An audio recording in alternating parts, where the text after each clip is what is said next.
మీరు వేడి నీళ్లతో నిమ్మరసం తాగే అలవాటుందా? బెండ నీళ్లను తాగే ప్రయత్నం చేయండి. దీంట్లో మస్తు ప్రయోజనాలున్నాయి. ఆరోగ్యానికి అన్ని రకాలుగా ఉపయోగపడే ఈ బెండ నీళ్లను ఓసారి తాగడానికి ప్రయత్నించండి. మీకే తెలిసిపోతుంది దాని యూజ్ ఏందో.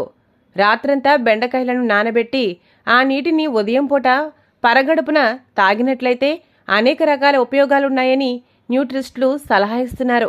దీనికి రక్తంలోని చక్కెర స్థాయిని నియంత్రించే శక్తితో పాటు వేగంగా కలిసిపోయే ఫైబర్ వల్ల తొందరగా జీర్ణమవుతుంది. ఇది పొట్టతో పాటు బరువు తగ్గేందుకు పనిచేయడంతో పాటు యాంటీ ఆక్సిడెంట్లతో కొలెస్ట్రాల్ తగ్గి గుండె ఆరోగ్యంగా ఉంటుంది. వీటిలో ఉండే విటమిన్ ఏ, సి వల్ల ఇన్ఫెక్షన్లు తగ్గి ఇమ్యూనిటీ లెవెల్స్ భారీగా పెరుగుతాయి. ఆక్సిడేటివ్ స్ట్రెస్ తగ్గి చర్మం నిగారిస్తుంది. ఇన్ని రకాలుగా ఉపయోగపడే ఈ బెండ నీటిని ఇక నుండి డైలీ తాగేస్తే పోలా. Sigma hospital, laparoscopic dialysis centre.